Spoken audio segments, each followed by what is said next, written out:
you want to All right, welcome everybody. Thank you so much for taking part of your day to learn about our place in Walla Walla and some of the stories and some of the threads of demographics and society that make us who we are today. My name is Noah Levitt. I use he, him pronouns. I have the good fortune to be on the advisory board for the Donald Blake Center here, and I'm also in my daytime a staff member over at Whitman College, where I'm the director of the Career and Community Engagement Center. And so I have really appreciated the chance over the last several days to be a part of this community and to do all of the great learning and all of the great thinking that this conference has invited us to do. For those of you who had the good fortune last night to hear from Mr. Abe, I was really struck by his ability to both think about the big region in the West, but also to think very particularly about here in Walla Walla, what was it like for Japanese Americans and how did the decisions by the federal government to move people to concentration camps look a little bit different here where we are in our community because of the line that ran down Highway 97 and divided the east and the west sides of the West Coast. And so I feel like that was almost an introduction to today's session with Susan Monahan, where we're going to really focus in on the very local here in our Walla Walla community and think about what does it mean for a group of Asians and Asian Americans right here where we live, and how is our community here informed by and influenced by this particular population. So I'll just say that I've been a big fan of Susan for years, and I'm really looking ahead toward what I'm going to be able to gain today to better understand my place here in our community. So with that, I'm going to turn it over to Professor Canone for the introduction. What we'll do is we'll listen to the talk, we'll have some time for questions and answers, and we'll wrap up around 1 o'clock for those of you who need to leave. So thanks so much for being here. All right. Susan is not only my friend, but a lovely local historian here in the Walla Walla Valley. She moved here 14 years ago and became intrigued by the community's history. She served as a docent and on the board of Kirkman House Museum for 9 years, and has also helped to coordinate the Living History program at Fort Walla Walla Museum, as well as performing as time-traveling characters for 3 years. She writes for the Times Past column in Walla Walla's Union Bulletin newspaper, and her book, Walla Walla Past and Present, was published in March of 2022 by Arcadia Publishing Company. The Chinese community of Walla Walla is a topic of special interest to her, and she is pleased to share the fascinating stories of the Chinese domestics who kept so many households running smoothly. And lastly but not leastly, Susan won an award in 2023 for the David Douglas Award, which recognizes the significant contribution of an individual or organization that informs or expands appreciation of Washington State history by the Washington State Historical Society. Without further ado, Susan Monahan. Hi, my friends. I think maybe lights dimmed would probably be good for contrast. Thanks, Jairus. I am potentially mic'd. What do you think? How are we doing for volume? Pretty well. Just let me know if I need to up it a little bit. Hi, I'm Susan Monahan, and welcome. My husband, who would normally be sitting right there, wanted me to tell you that he would be here. He is my biggest fan and my biggest support, and he has terrible pneumonia. So he's home with his medication when he'd really prefer to be there, and he really felt like I needed to explain that to you. Okay, so you excuse him, is that correct? I'm going to report that to him. Thank you so much. Yeah, the name of my talk today, I originally wanted to call it Chinese in Charge. And it is indeed going to focus on the Chinese domestics in Walla Walla, which is a subject of considerable fascination for me, and you will see why. It started here. It's 2007, and my husband Mark and I are kind of considering moving to Walla Walla. And we're walking around town, and we walked by this really charming museum, Kirkman House Museum, and I said, if we moved here, I could volunteer there. And we did, and I did. I was there for a really long time. I first worked as a volunteer, as a docent, which means you just give tours to visitors. And to prepare for that, I needed to find out more about the family history. And one particularly interesting fact to me was that they had a Chinese servant, a man named Ah Sing. So I would share that as I went about the museum with my visitors, and invariably, when I said they had a servant named Ah Sing, somebody would say, "You mean Hop Sing?" And I would say very patiently, "No, but I do know what you're talking about, because I too was a child in the 50s, and I was familiar with Bonanza and Hop Sing." I'm sorry for you young people who have no idea what I'm talking about. But Hop Sing was a Chinese servant featured on the program Bonanza, which was on for forever. And I didn't realize that Hop Sing appeared in 102 episodes. Does that surprise you? It did me. At the time, I'm this kid growing up in Colorado. I just accepted the fact that these people in Nevada had a Chinese cook. I knew nothing about why that person got there, but I began to understand a lot more about that later. We're going to go back to 1865. This is a very early engraving of Walla Walla's Main Street. We're like at First and we're looking west. Does that look like a community that has need of household help? To me, it looks like a pretty much rough and tumble, hand-to-mouth kind of a town, but if we look at the local newspapers, we see that there's a significant problem in Walla Walla in 1865, and that's the scarcity of girls. And by girls, they mean, of course, people that they could hire to work with housework. We hear inquiries for them almost every day. And if those immigrant trains, which are constantly coming to Walla Walla at the time, would just provide a few girls who were willing to work in households, they would find good homes and profitable employment. In fact, there was a scheme, perhaps you've heard of it, Mercer ships. Have you heard of Mercer ships? These originated in the Northeast, and there was a gentleman, and it was kind of a scheme, maybe a scam, where he would recruit young women and request them to buy passage on his ships and assure them that by the time they got to Portland and Seattle, that they would be able to almost immediately find good husbands and happy homes. Well, there were only a couple of Mercer ships. Either he ran out of young ladies or they wised up to him, but they only ran for a couple of years. Now, of course, the newspaper here in Walla Walla heard about those Mercer ships, and they realized, I think, that perhaps those women were not all going to find husbands in Portland and Seattle, and they encouraged them. They said, when Mr. Mercer's shipload of girls, which is scheduled to arrive in Seattle, if they're interested in maybe a little kitchen work, they could act as help. Maybe a few scores of them could come to Walla Walla Valley and find good homes and jobs.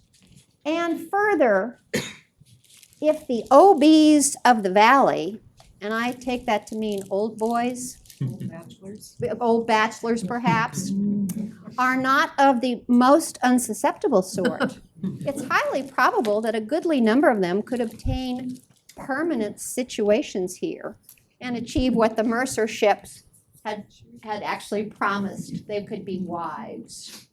Well, there weren't enough of them. There was still this scarcity of girls. And the scarcity of girls resulted in the hiring of Chinese men to do domestic work. Well, how did these Chinese men even become available to fill the role of domestics? We all know that in 1861, gold was discovered in Idaho, and there were many Chinese men who arrived in the area to do prospecting. And when they went to Idaho, they would always stop in Walla Walla, stock up, and get ready for their prospecting in Idaho. So we need to think about those prospectors. This is in the 1860s. And then later on, there was a lot of work laying track on the railroads, also in the area. The Chinese tended to refer to that as section work. And there were some Chinese people who settled here. When the gold ran out, there wasn't as much railroad work, they might have businesses in town.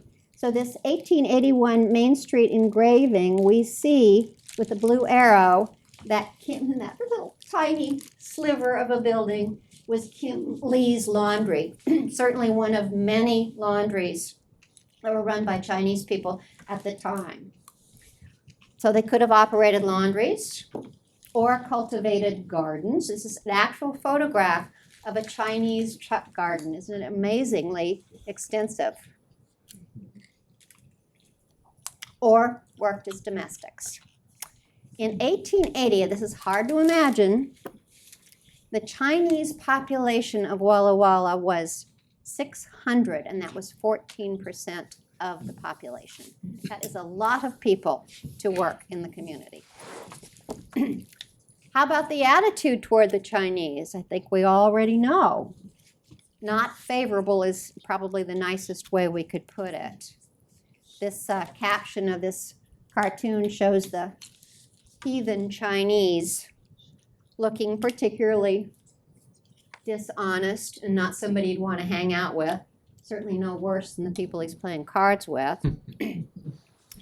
Walla Walla Statesman articles from the 1860s to the 1880s revealed, and this is very uncomfortable reading, the attitudes toward the Chinese at the time. It was the Walla Walla Statesman, actually the Washington Statesman first, and then the Walla Walla Statesman. And throughout all those issues, through the first editor, who was R.R. Rees, and then a Mr. Newell, who died and then passed the paper on to his son-in-law, F.J. Parker.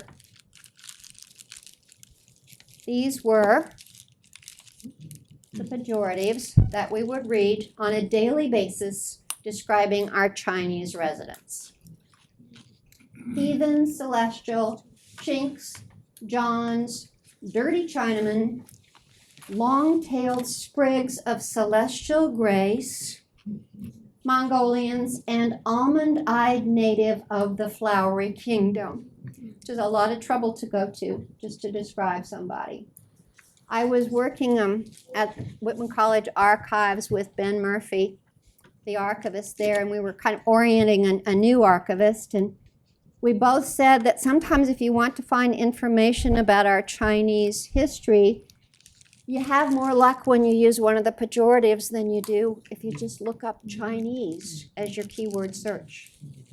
Celestial will often reveal a lot of articles for you, unfortunately. Why Johns, you wonder? Well, the British apparently, when Chinese would work on merchant ships, couldn't pronounce their names, you know, those one-syllable, three-letter names. They couldn't pronounce Chinese names, so they decided just to start calling them John, all of them, John. And so it became later on a pejorative for a Chinese person. 1870 territorial census. Already, this is just 5 years after that engraving I showed you, we have 12 people listed in the census as domestic cook. That's my job, they say. 5 listed as just cook, so you don't know what the setting. 4 listed as a dishwasher, probably restaurant, and 18 listed as laundry. So that's what our Chinese people in 1870 were doing. So if we add those up, it's very possible that more than 17 Chinese men were already domestics, residing with the family or not, in Walla Walla homes as early as 1870. 13 families, when their census was taken, did indeed list Chinese people as living in their homes. People like W.P. Adams, William Phillips, and Dr. Steinberger. Adams, this is Main Street, had a mercantile there, and he employed Wong, who was 20, as a servant. And 2 farmers in the 1870 census listed farmers listed cooks. for their farms, feeding their crew. Here's an example of the Lamar cabin, not too far from Walla Walla, with the cookhouse behind, where on the back of the photo it says, likely to have a Chinese cook. And Dr. Steinberger out at Fort Walla Walla had a Chinese cook at the garrison, John Waugh, who was 30. Oh, already we're seeing these people working in our homes. William Phillips' nursery was on 9th, and he employed Charlie Singh as a cook. And then there's Dorsey Baker, our railroad man, and of course, banker and physician. If you've ever read his diaries, I recommend you don't, because he has the worst handwriting you will ever see. But he has lots and lots of diaries, and he's very, very telegraphic in his entries. But he says, June 19th, 1879, ordered a cook for 30 to 40 Chinese. That was not an easy job. And November 29th, want a cook. Get Fong, he says. The vast majority of these Chinese people were men. And I would like to suggest that that seriously affected the attitude of the other Chinese residents toward them. Yes, of course they dressed differently. Their hair was different. They had queues hanging down their backs. They spoke a language that nobody could comprehend. Their customs were very, very unusual.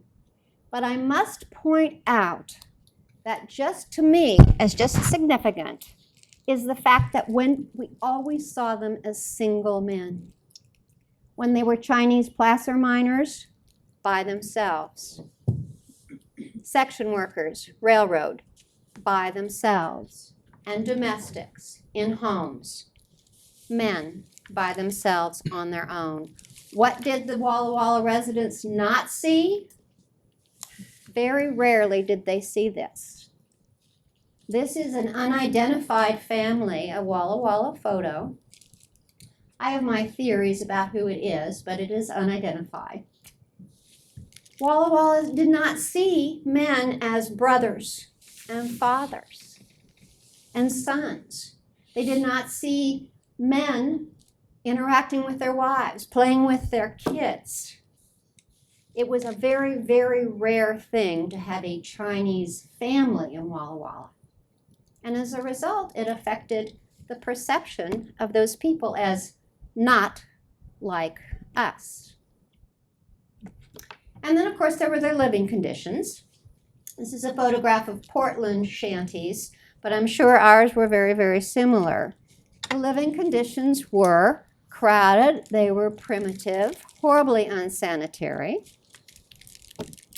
And, in contrast, residing with a family or on a farm was probably more comfortable than living in Chinatown. And I say probably, I don't know. Chinatown was located in so many different places in Walla Walla over time. We tend to associate it with the very last Chinatown, which was essentially a building and then built smaller buildings on either side of the Chinese building. But Chinatown moved, and it moved in terms of where there was development. As soon as a development took place, the Chinese moved out. My neighbors, Suzanne and Steve, live in a home on Whitman that was originally leased to a Chinese gardener. And when their home was built, that Chinese gardener went elsewhere, did he not? So Chinatown shifted around depending on the white residents' development needs. Sleeping quarters were described in the Walla Walla Statesman. This is pretty horrifying. It would surprise anyone to go through the sleeping quarters of the Mongolians in Chinatown. Every building has an upper story with a height of not more than 3 feet. This is the upper story. Dozens of Chinamen sleeping on the floor with scarcely any room for one to step between them. If you were more affluent and not in the laboring class, you were still in the same building, but you might have a tier or a bunk on which to sleep to distinguish you from the laborers, similar to that of a steamer in which they repose. The shanties on Alder Street were notorious, and this was between 2nd and 3rd on the north side of Alder. This is a census report, and every time you see the number change, this indicates all the people sleeping at that address. All the people sleeping at that address. That's the 1900 census. In 1884, this shows us where Chinatown was. As I said, between 2nd and 3rd on Alder, this was all the Chinese section. Now, if we go over here to Main Street, for instance, here's Baker Boyer Bank. And here's William Kirkman's Meat Market. And down here, Oswald Brechtel's Bakery. So all the respectable and affluent people had businesses right on Main Street, but right behind them in the alley is where our Chinatown began. So see all these Chinese buildings bordering on the alley, and then when we come over here to Alder, all these Chinese buildings also. Now, who were their neighbors? Well, their neighbors across the street on Alder was another pretty unsavory part of town. This entire block was brothels. Entire block was brothels. And these were Caucasian women in these brothels. Over here we have a very few instances of Chinese female boarding, because of course that's our euphemism for a brothel. And down here another female boarding Chinese. But the ones over here were Caucasian. Female boarding all the way down, 2nd to 3rd. For instance, everybody's heard about Josephine Wolfe, who knows anything about prostitution in Walla Walla. And she and Lena Russell and Lottie Daly were all at number 11 Alder Street, which was just a home, but also a brothel. Female boarding on Alder Street. Of course, another euphemism is often in a census report, if a prostitute does not wish to report her occupation as prostitute, she will sometimes say she's a dressmaker. So if you see that in census reports, sometimes it's just somebody who's a dressmaker, but it's often a prostitute who's covering that up. All right, let's go back to Alder Street. Every roof represents how many people are living under it. So in that section I showed you, which is sometimes called Chinese Alley, under one roof, 22 Chinese men and a woman. The next one, 23 Chinese men. Remember those tiered homes there with the very, very small upstairs? 26 Chinese, 1 woman, 18 Chinese men, 9 Chinese men. And that one was actually fairly spacious. What about that woman in several of those? Well, there is, unfortunately, a history of sometimes one woman living in a home with many, many Chinese men and serving as wife to all those men. And that is likely what was going on here. There is one complete anomaly to all these things I've just been telling you. In 1894, I ran into this wonderful story in the Garden City Gazette talking about local Chinese statistics as follows, and summarizing it for you. Totally atypical. In one home was Hen Li, very prosperous, very early and important Chinese settler, his 5 children, and 1 woman servant. So we're seeing a servant in a Chinese home. Another one, Hop Li, his wife, and another woman servant, and Wang Yan, his wife, and a woman servant. As I said, atypical, not something we're going to see very often. I think it's important to note that most of the domestic listed in the 1900 and the 1910 and the 1920 census reported that their immigration years were 1880s and 1890s.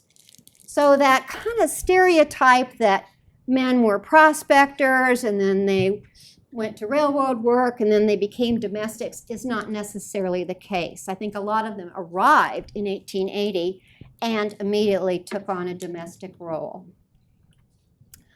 Wealthy families came to rely on Chinese domestics to keep their homes running smoothly. And here are some of the examples. Two of these houses you can walk by today. Parker Barrett, fascinating young man, was really interested in the Chinese community. And even as a very young boy, he was taking note and intrigued by these folks. The Barrett building is on the north side of Maine, between 1st and 2nd. I think you're probably familiar with it. Lots of different shops and businesses there. It was originally built by the Barrett family, and there was a shoe store. And Parker Barrett remembered, I saw the Chinese cooks pass in their long silken coats. Is that just the most beautiful photo you ever saw? And that is a Chinese domestic, and Walla Walla worked for the Nice family. And that's his silken coat. In those days, anyone who required to be classed as one of the Nob Hill sets simply had to have a Chinese cook. And Nob Hill, what did Parker mean? Probably Birch, Palouse, Catherine, which at that time was where most of the mansions were. He pointed out, Parker did, that the Chinese were constantly subjected to torment. The laundryman on his delivery rounds did not dare to leave his basket for a moment because some nasty boy was very apt to tip it over in the mud. And if you took a watermelon from a white vegetable vendor, you were a thief. But if you took one from a Chinaman's wagon, it was a good joke. And not even our cooks in our homes were exempt. A Chinese cook could expect a barrage of snowballs, prunes, by that he means plums, or even rocks from behind a fence.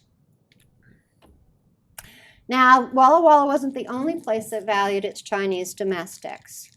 In 1906, there was a headline about the Society Women of British Columbia who wished to keep their servants. There was a proposed $500 toll on Asiatics coming into Canada in order to discourage immigration. Well, the women of British Columbia, Vancouver, protested that and wrote a column saying, what right has the government to waste our substance like this? What right has it to destroy the comfort of our homes, to force us to abandon that home life, which is the bulwark of the British Empire? Well, let's go back to Walla Walla. Who were these men like, these domestics, and what were their lives like? This is a totally mystifying photograph. Is that gentleman a domestic and that his employer? We don't know. Unidentified people, but I find it a really interesting photo. Well, how are we going to find out about these people? We have census reports. We have newspapers. We have an incredibly wonderful Up to the Times magazine article. And we have actual memoirs and interviews. Before we go any farther, I need to specify, and you probably already figured this out, are these accounts that are firsthand from our Chinese domestics themselves? Did one of them sit down and write his memoirs and talk about how it really was to do his job? Did he ever talk about how much, did he really want to be a cook? Was that his vision for a career? What were his employers really like to work for? Pleasant, not pleasant? What were his days like? What were his living quarters like? How lonely was he? And how much did he miss his family back in China? Because many of these domestics were married, they had wives, and in some cases, children back in China, to whom they were sending money, which is why they were working as domestics. So please remember, that these accounts are coming from Caucasian people living in Walla Walla and their perception of the domestics that worked around them, with them, and for them. Nellie Gilliam Day, she was a wife of the mayor of Dayton. But she was also very versatile. She taught at Whitman College, and she was superintendent of public schools for Walla Walla County. And she was a society editor for the Evening Bulletin. Really our first female journalist. She wrote an incredible article for Up to the Times magazine in 1917. It's intriguing, it's wonderful, it's full of terrific facts. It is rather condescending, but still very, very valuable in terms of giving dimension to these people that we want to know more about. And it was titled Faithful Oriental Helpers. She told the story first of Hui. He was a cook first and then a gardener at the Max Baumeister home. And there's Max Baumeister and there is Hui. When this article was written, he'd already worked for them for 11 years in 1917. You've probably seen this house on Stone Street. Pretty grand. The Baumeisters built this. They called it Waldheim. And there is Alvina Baumeister, Mrs. Baumeister. They had 8 children. Mrs. Baumeister was having trouble finding a girl, so she hired Hui. The first day he arrived with his apron and his knives and his own egg beater. And he soon learned to cook the German dishes that Max Baumeister loved because he had come here right from Germany. Alvina was, I think, a kind mistress, but she was a little flaky. She tended not to lock any of her doors, and she would leave all of her possessions strewn about. And this really bothered Hui. He felt like they needed to be a lot more secure at Waldheim. And one day she noticed that the rings she had left on her dressing table were gone, and she went to Hui and said, "I can't find any of my jewelry." And he said, "I know. I put it under the rug in my bedroom because it could have been stolen." In 1973, a wonderful thing happened. A gentleman named Dr. David Deal, who was a professor of Chinese history and current history mostly at Whitman College, conducted a series of interviews of individuals, most of them very aged, who had had Chinese domestics in their family. And I'm very, very grateful for these interviews. Remember, we were just at the Baumeister mansion, so one of the people talked to was Charlotte Baumeister, who was Thompson when she married. And she's looking back. By the way, most of these older ladies are all living in the Marcus Whitman Hotel when they were apartments, if you want to visualize them.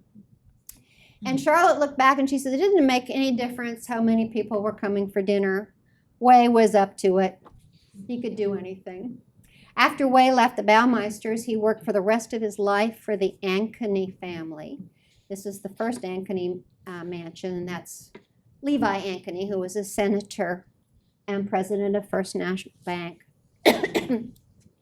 She remembered he was very kind. Hui was a very kind person.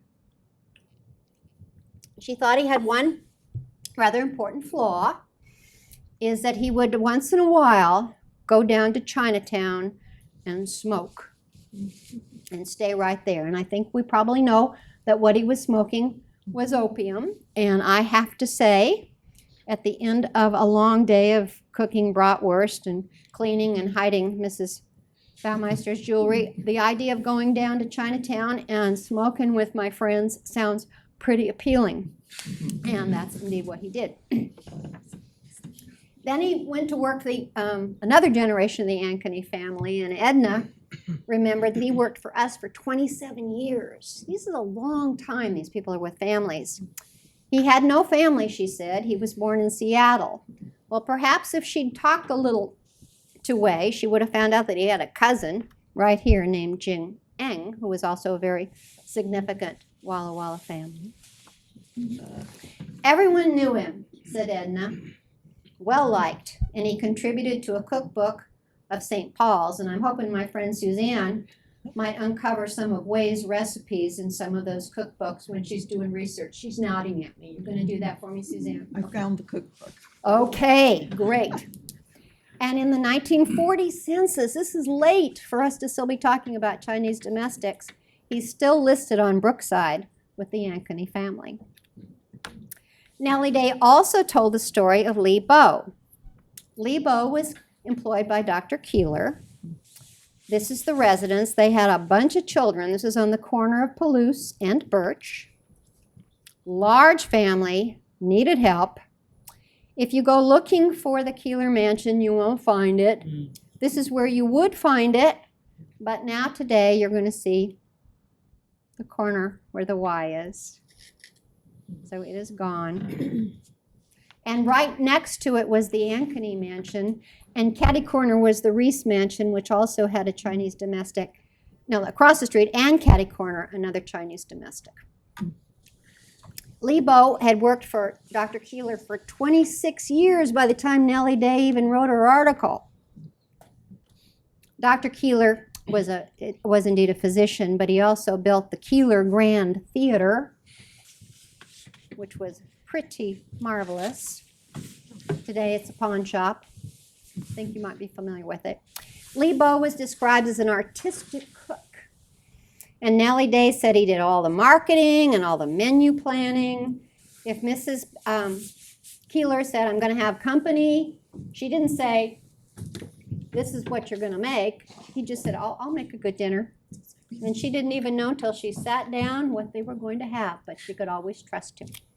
He handled all the arrangement for the marriage receptions of both of the Keeler daughters. This is amazing. He had his own apartment on Alder Street and his own Chinese cook. So he would leave after a hard day's work, go home, and have somebody else make his dinner, which sounds pretty good to me.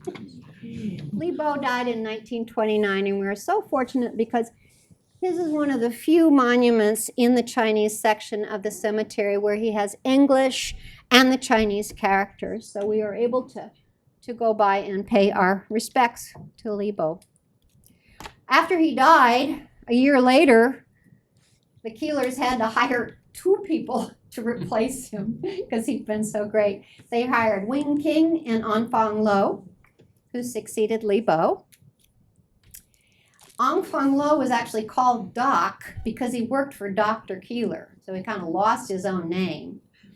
And after he finished working for Dr. Keeler actually helped him financially a little bit to finance his own noodle parlor on Alder Street, a restaurant where he featured noodles, chicken hot tamales, and chop suey. Just across the street, Wang Young and Shuck worked for the Rees family. And Shuck reported that he did both inside and outside work and slept in a building behind the house. Florence Bennett Anderson, interesting lady.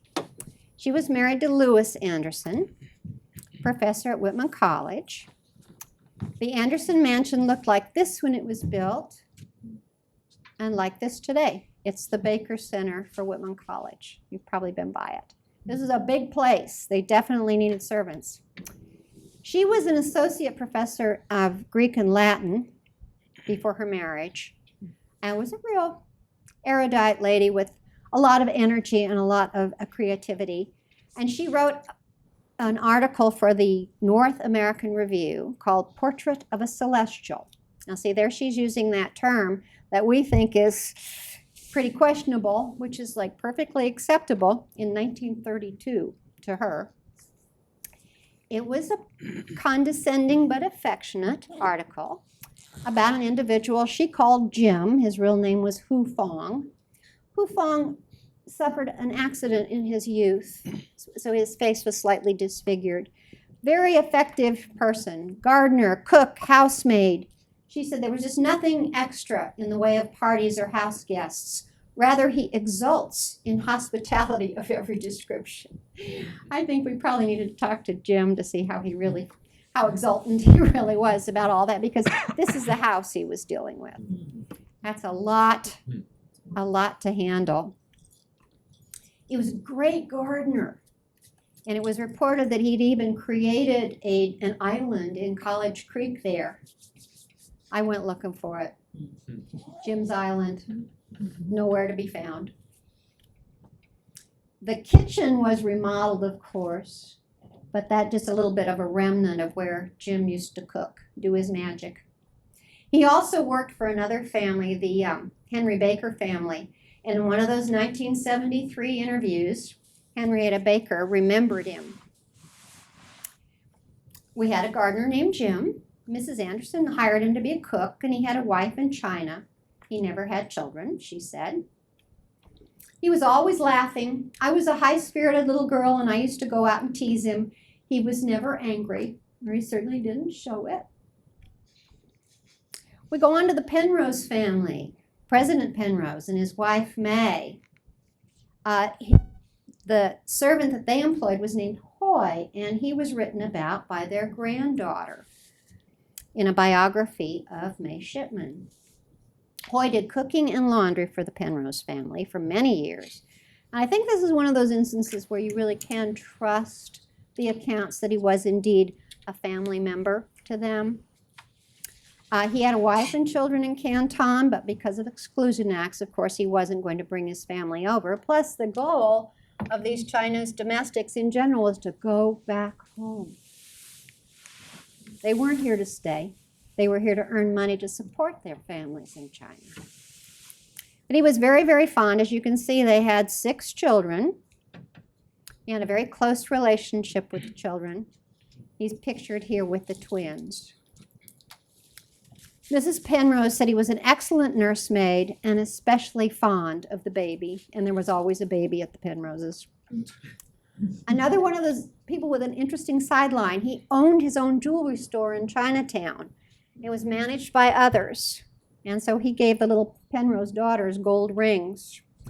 Happily, he was able to return to China. He went back to Canton in 1912. This is a sad story. This is Joe Lang, also called China Joe. And when he was a very young man at Fort Walla Walla, he lost his fingers due to hot cooking grease. So on one hand, he did not have fingers. Then he went to work for the Brewer family farms. And I was friends with Mary Meeker, whose ancestors were the Brewers. And she said they were still talking many, many years later about how they regretted having to let Joe Lang go because of financial difficulties, but they did have to do that. So then what did he do? Well, his wages were meager, but he was able to always send regular remittances back to his family in China. His last job, he was a janitor at the Dakers Hotel. However, his last days were spent at the county poor farm. That building was there until very, very recently. It's in College Place. His obituary mentioned that he is buried there. Have you ever been out to the cemetery there? There's not regular markers unless they've been put in later. Actually, in lieu of markers, sometimes they would pour plaster of Paris into a tin can and then remove the plaster and then engrave the name of the deceased person, and that was the grave marker. And obviously they did not last. So China Joe did not get to return to his family in China, and he is buried in the cemetery. Well, back to how this all began. The good news about the Kirkman house is they have lots of family memories of Ah Sing. He was employed there for over 20 years. And it was one of the grandest houses in town. He had a lot of dusting to do, did Ah Sing. See all those knickknacks? Very Victorian. And 4 children, which he really didn't have to look out for very much. They were pretty much grown up by the time he arrived there. He lived with the Kirkmans, and in this census report is listed as Kirkman Sing. Next door lived Ruth Reynolds, granddaughter of the Kirkmans, and she had good memories of Ah Sing in that 1973 interview, there she is at the Marcus Whitman Hotel, remembering Ah Sing. He did the laundry in a tub like that, which had its own stove. That is the agitator, that plunger thing. And cooked on a wood stove. He made soup from soup bones, and he made all the bread and all that sort of thing, she remembered. I made a poster dedicated to the Chinese domestics of Walla Walla, and that is in the kitchen where Ah Sing used to work at Kirkman House. The family story is that his vice was evenings off, he would go down and gamble in Chinatown. And at that point, Chinatown was pretty much centralized in the building there on 5th and Rose. They also remembered, and this story was still coming down into a few years ago from one of the 90-year-old people in the family who's still living, that if Ah Sing had an unsuccessful night at gambling, then the next day the family would hear quite the clanging of pots and the breaking of dishes because he was just not in the best mood. Ah Sing would often go to China, or at least he made a couple trips to China, and he would always bring back little treasures. For instance, this yellow plate is one of, actually, what used to be a pretty extensive set. He may have broken some of those on those mornings where following the unsuccessful gambling. Ruth Reynolds remembered that her grandmother loved to entertain, and it was very common to have 3 or 4 courses at dinner. Probably his quarters were all the time that he was living with the Kirkmans in the back. What we have here is the mansion is here, and in back was it's called woodshed on this Sanborn map. So he lived on the grounds, but in his own quarters behind the house. In 1920, Isabella moved to this modern bungalow on Pearson Street, and Ah Sing went with her. He got to return to China. On one of his trips, he was able to remain with his family. We also remember, this was Henrietta Baker again, that she frequently dined at Governor Moore's. He was a territorial governor, and his servant was named Sam Sung. She called him Sing. He was married at 42, been in the United States since he was 20, and he was living with the Moore family there. Little Henrietta Baker remembers, I was brought up on gourmet food, she said. And Mr. Sung made superb bouillon. And I remember he put Waldorf salad in hollowed out apples. He was a super cook, 10 at table, and all beautifully cooked. Right around the corner from me on Catherine Street is the residence of Colonel Parker. He was that editor of The Statesman to whom we referred earlier. Now, was he a good candidate for a Chinese cook? Perhaps not, since he was the individual, his newspaper, who described Chinese people in this fashion. The good news is he did not. Instead of a Chinese domestic, he had Libby Perkins, and I think that was probably a much better choice. This is the most fascinating guy, I think, of all. In 1950, the Robeson family had a 61-year-old Chinese cook named Louis Ying. Now, Louis Ying started in China, but then he went to Mexico and then ended up in Walla Walla. In his obituary, it describes him as a houseboy of General Pershing. That's not entirely accurate.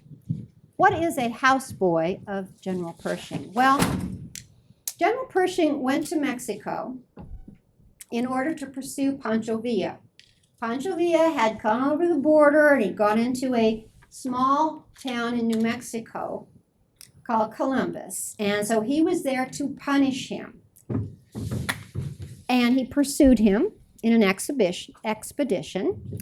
Well, there were Chinese merchants, not just Louis Ying, a big settlement of Chinese merchants in Mexico who were sympathetic to the Pershing cause, and they set up camps to supply the soldiers with hot food and laundry service. And why are there donuts there? Well, actually, in several of the accounts, it mentioned that they supplied donuts for General Pershing's family. And that would work for me. Most of the 527 people, when they were finished, General Pershing was able to get them permission to immigrate to the United States. Despite exclusion laws, he was able to bring 527 of these Chinese loyal people to the United States, and they were referred to as General Pershing's houseboys. So when we say Louis Ying was a houseboy, it does not mean he was working in his home with General Pershing and serving him coffee. It just means that he was one of this group. They were allowed in the United States,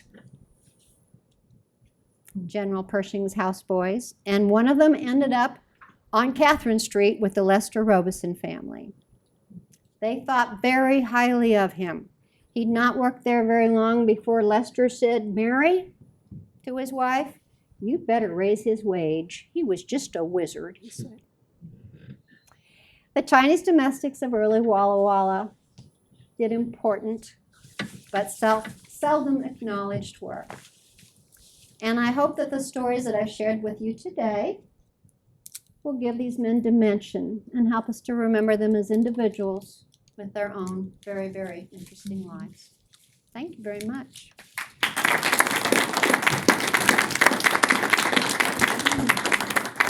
Talked longer than I thought I was going to share. You're doing great. Okay. Questions for Susan? Yes. Go ahead and then we'll go to bed. Okay. Did we know about any women involved? Do they even have names? Are there women? Good question. Very rarely in a census report would we have a Chinese woman's name.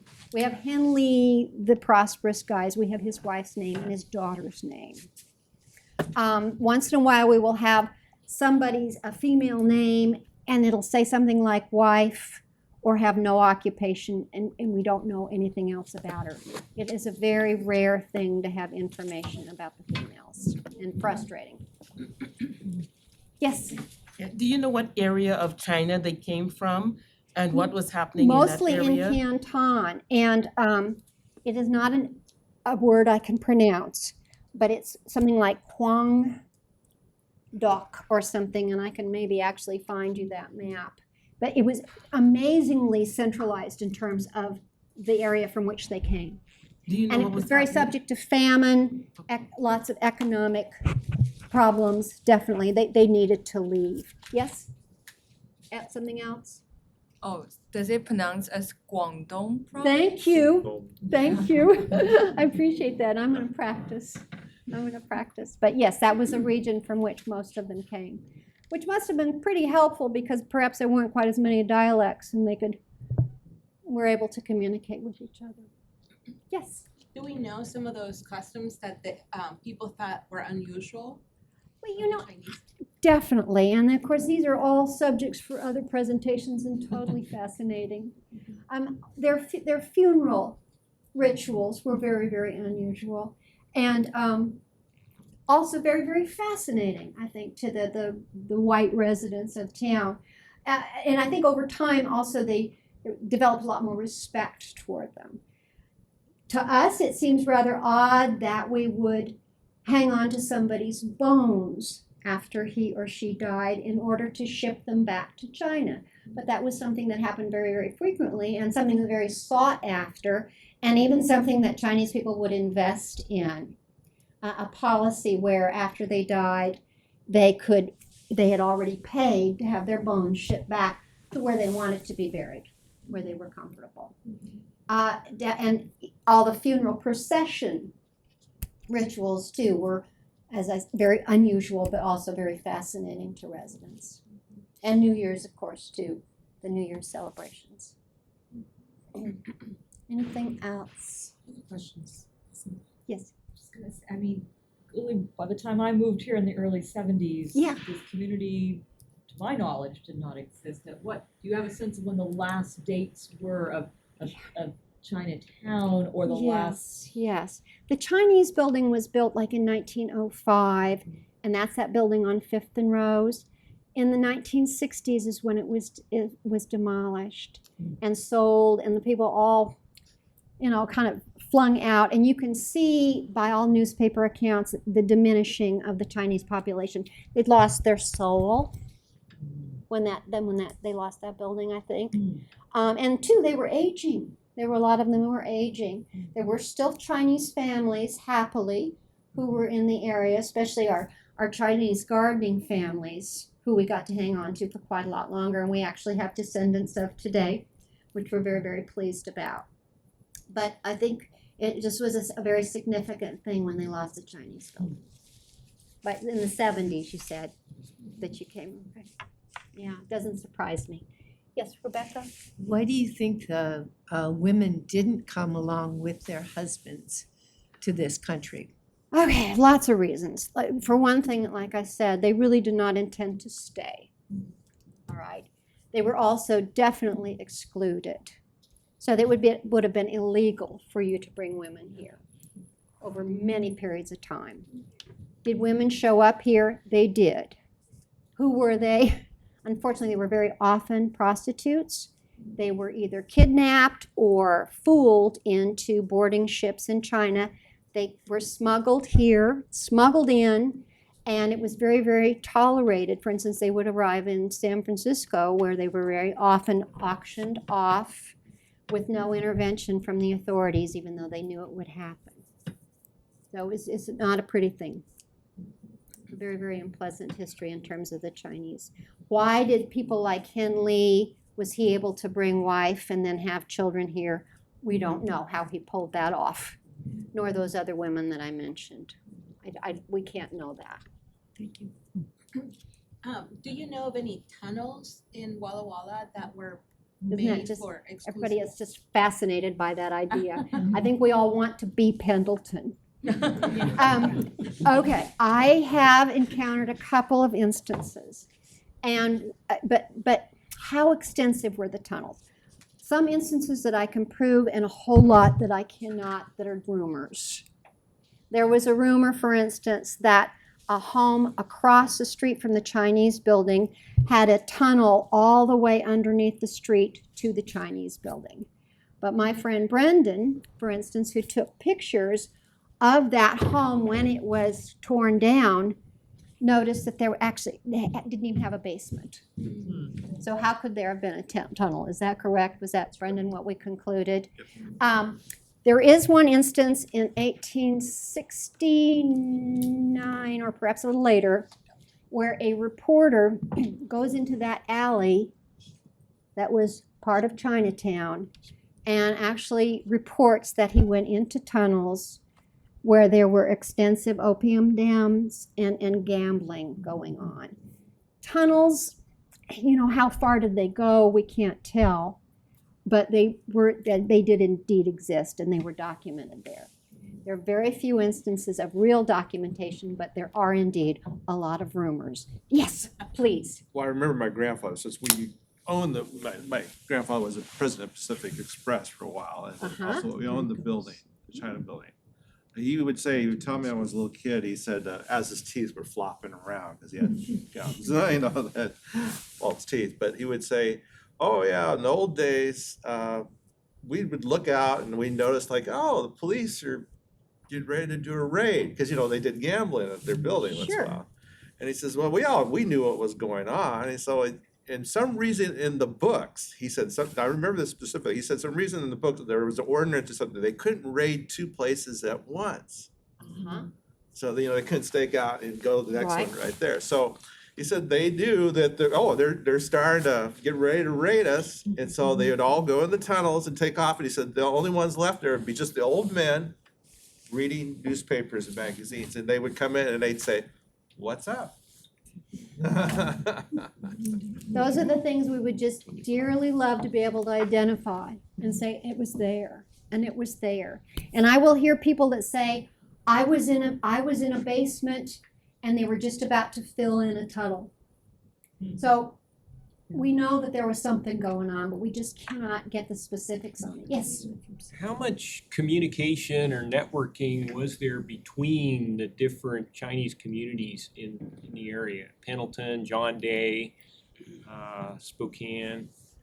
Well, I would say considerable, and I'm certainly not an expert about that. But I know that, for instance, the John Day pharmacist and that wonderful museum there, that individual and his partner began in Walla Walla, Oh. you know, and then moved on there. I wish we could have kept him because he was a pretty fascinating guy. I would say, you know, they're somewhat, I mean, as much as they had mobility, Yeah. and who knows how much that would have been. There seems to be a lot of communication that's happening, at least in the, what is in the archives at Whitman, in terms of mail orders from the bank, letters, all kinds of correspondence. And so even if maybe there wasn't physical contact between communities, going to Seattle and Portland, you see a lot of correspondence, and then to China sending remittance back. So And I would assume a certain number of Chinese newspapers too. So that would be helpful too. That's a whole other interesting topic for definite.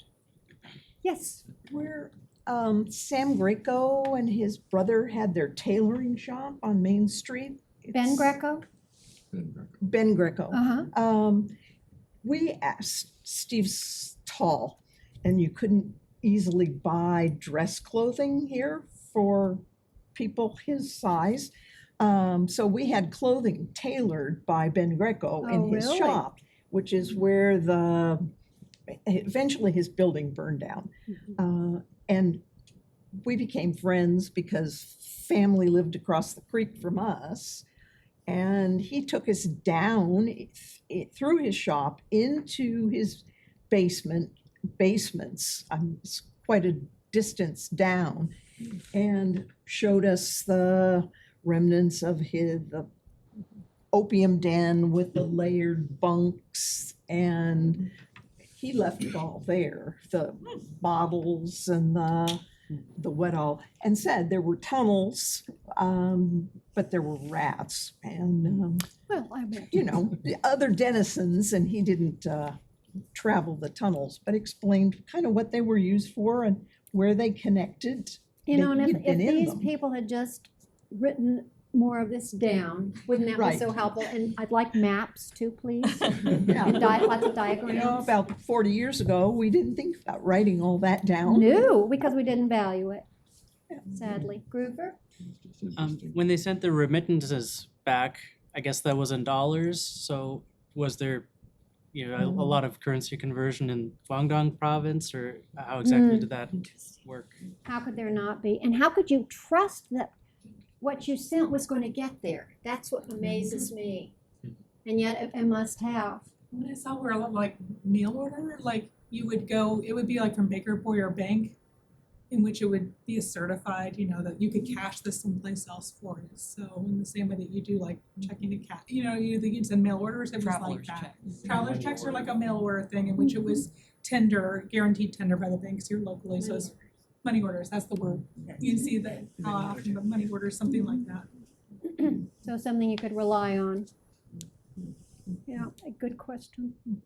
Anything else? Yes. I have a question about the cooks. Where did they learn Where to did they? cook the different foods for the German foods and the different Europeans and Isn't what that have you? extraordinary? I know. Well, a lot of it, there was definitely an apprentice thing going on. So if you were already a cook in a home, it would be not unusual at all for you to bring in a younger person and train that individual. I also think that a lot of people were just learning as they went along, and I would imagine the more gifted cooks, as they are today, would be the more successful. And there probably were even some failures. I mean, some people that just weren't cut out for that kind of work. I think definitely learning from each other. And it's, I think, not surprising that a lot of our Chinese domestics went like Anfang Lo did to open restaurants later on. And there was certainly apprentice and people learning from each other in the restaurants. I've heard that from other families who've had restaurants locally. Join me in thanking Susan so much It for was her a presentation. pleasure.